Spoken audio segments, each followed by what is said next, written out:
Hello everyone, welcome back to my channel. কেমন আছো তোমরা সবাই? আজকে চলে আসলাম আরেকটি নতুন ভিডিও নিয়ে। আজকে আমি তোমাদের সাথে অন্যরকম একটা ভিডিও শেয়ার করতে চাই।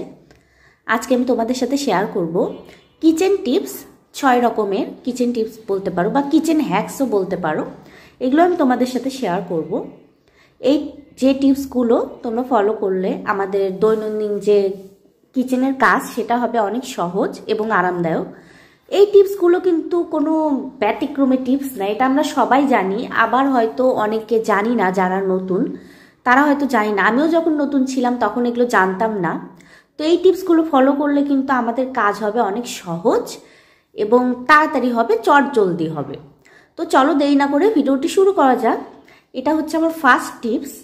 আমরা যখন বেগুনগুলো ভাজি তখন কিন্তু তেল অনেক লাগে, কারণ বেগুন ভাজায় কিন্তু তেল প্রচুর পরিমাণে লাগে। তো এইটা থেকে বাঁচতে, যে তেল কেমন করে কম লাগবে, একটু সাশ্রয় করতে, তো ফার্স্টে আমি এখানে বেগুনগুলোকে কেটে ধুয়ে নিয়েছি।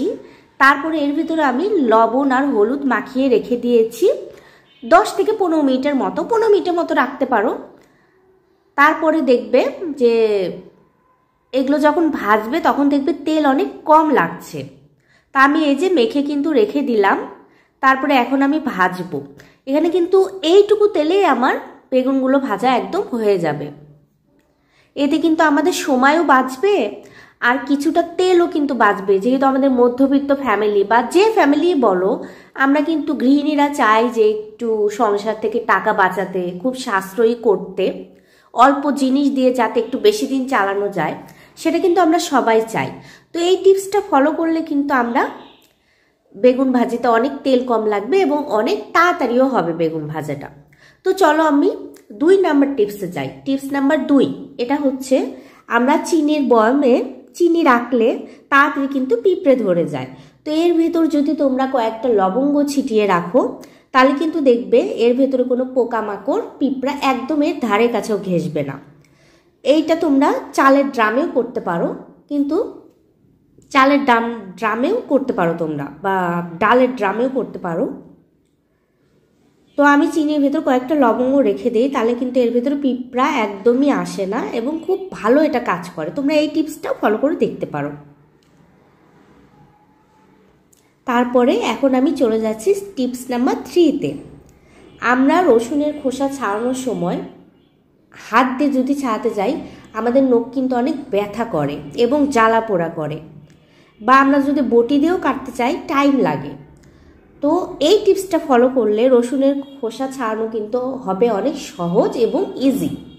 তো তোমরা এই টিপসটা ফলো করে দেখতে পারো।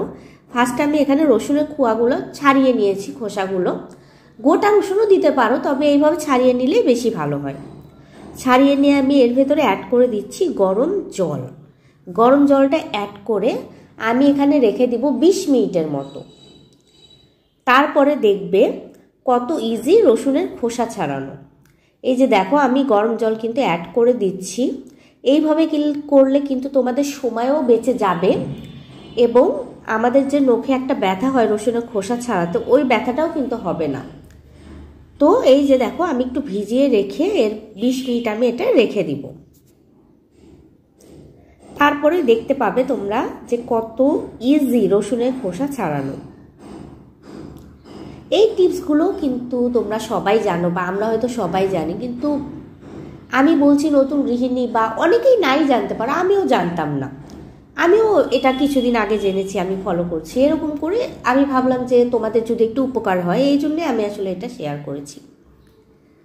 এই যে দেখো, এখন কিন্তু রসুনের খোসা খুব ইজিলি ছাড়িয়ে যাবে।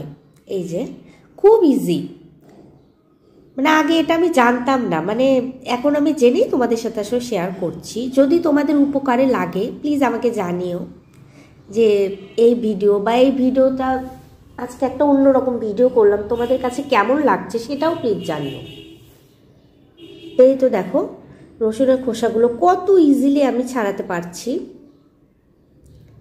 এই যে এইভাবে আমি ধীরে ধীরে সবগুলো খোসাই ছাড়িয়ে নেব। প্রতিদিন যেহেতু তোমাদের সাথে ব্লগ ভিডিও শেয়ার করি বা রান্নার রেসিপি শেয়ার করি, তো আজকে ভাবলাম যে এই টপিকের উপর একটা ভিডিও করা যাক। যে আমাদের কিচেন টিপসগুলো আমরা যেগুলো দৈনন্দিন জীবনে ফলো করি সেগুলো আমি তোমাদের সাথে শেয়ার করি। তো ভাবলাম যে আজকে এগুলোই শেয়ার করি। তো এখন কিন্তু আমি চলে যাচ্ছি টিপস নাম্বার 4-এ। আমাদের সবারই কিন্তু রান্নার সময় বা বিভিন্ন সময় হতে পারে রান্নার সময় আমাদের হাত পায়ে তেল ছিটে পুড়ে যায়, বা আমরা যে ছ্যাঁকা খাই মার ছ্যাঁকার সময় বা ভাজার সময় হয়তো খুন্তির ছ্যাঁকা খাচ্ছি, ওগুলো কিন্তু খুব জ্বলন হয় এবং খুব খারাপ লাগে। হাতের কাছে সবসময় কিন্তু স্যাভলন ক্রিম সবার বাড়িতে নাই থাকতে পারে, কিন্তু এই জিনিসটা সবার বাড়িতেই আছে, পেস্ট। তো তোমরা অবশ্যই যখন আমরা ছ্যাঁকা খাবো বা তেল ছিটছে পুড়ে যাচ্ছে, সেই সব দাগগুলো কিন্তু তোমরা সামান্য টুথপেস্ট লাগিয়ে নিতে পারো ওই পোড়া জায়গায়। তাহলে দেখবে ইনস্ট্যান্ট তোমাদের জ্বলুনি কমে যাবে এবং খুব আরাম লাগবে। পেস্টটা তোমরা অবশ্যই অ্যাপ্লাই করে দেখতে পারো। তো আমার পাশে এখন কিন্তু এটাই আছে। পেস্ট লাগাতে হবে, নট জেল পেস্ট। এটা হচ্ছে যে পেস্টটা আমাদের ওইটা, এটা লাগালে কিন্তু অনেক আরাম পাবে তোমরা। এই টিপসটা তোমরা অবশ্যই ফলো করে দেখতে পারো। আমি এটা ফলো করি এবং যখন স্যাভলন ক্রিম না থাকে তখন কিন্তু এটা খুব কাজে দেয়। তারপরে এখন আমি চলে যাচ্ছি টিপস নাম্বার 5-এ। এখানে আমি দেখো সরিষা বেটে নিয়েছি। সরিষা বাটা কিন্তু অনেক তিতা হয় এবং সেই তিতকুটি কিন্তু মানে এমনিতেই তিতা থাকে এবং এই টিপসটি ফলো না করলে আরও বেশি তিতা হয়। তো সরিষা তোমরা বাটার সময় আমি এটাকে ধুয়ে একটু ভিজিয়ে রাখি, তারপরে ছাঁকা দিয়ে যখন আমি ব্লেন্ডারে বা পাটায় পেস্ট করবে তখন এর ভেতরে দিব একটু লবণ এবং কয়েকটা কাঁচামরিচ। এগুলো দিয়েই আমি সরিষার এই বাটাটাকে পেস্ট মানে সরিষার আমি দানাটাকে পেস্ট করে নিব। এটা পেস্ট আগেই করেছি, তোমাদের জাস্ট শেয়ার করছি যে আমি কি করে এটা পেস্ট করি।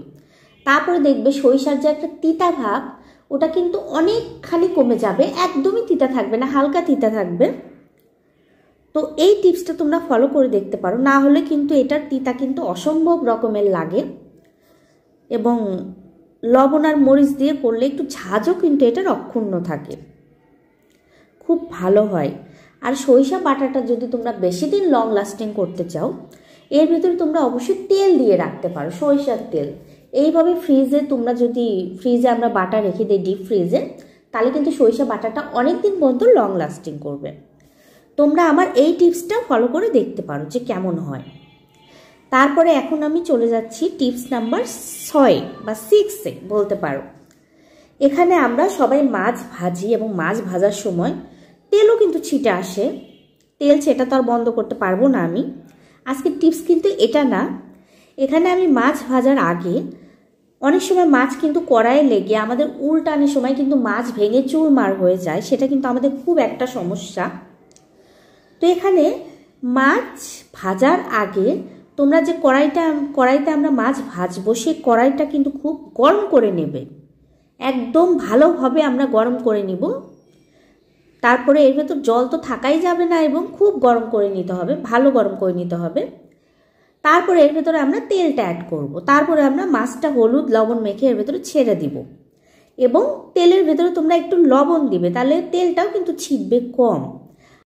এখন মাছগুলোকে উল্টিয়ে দেখবে যে কড়াই গরম করে মাছটা ভাজার এই এক সুবিধা যে এখন মাছটা উল্টাতে গেলে আর ভেঙে যাবে না এবং খুব তাড়াতাড়ি এইরকমভাবে ইজিলি মানে উল্টে যাবে, একদমই লেগে যাবে না কড়াইতে।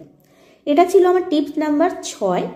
তোমরা জানিও আমার এই টিপসগুলো, আজকে কিচেন টিপসগুলো তোমাদের কাছে কেমন লেগেছে। যদি ভালো লেগে থাকে প্লিজ একটি লাইক দিও, কমেন্ট করো। বাই।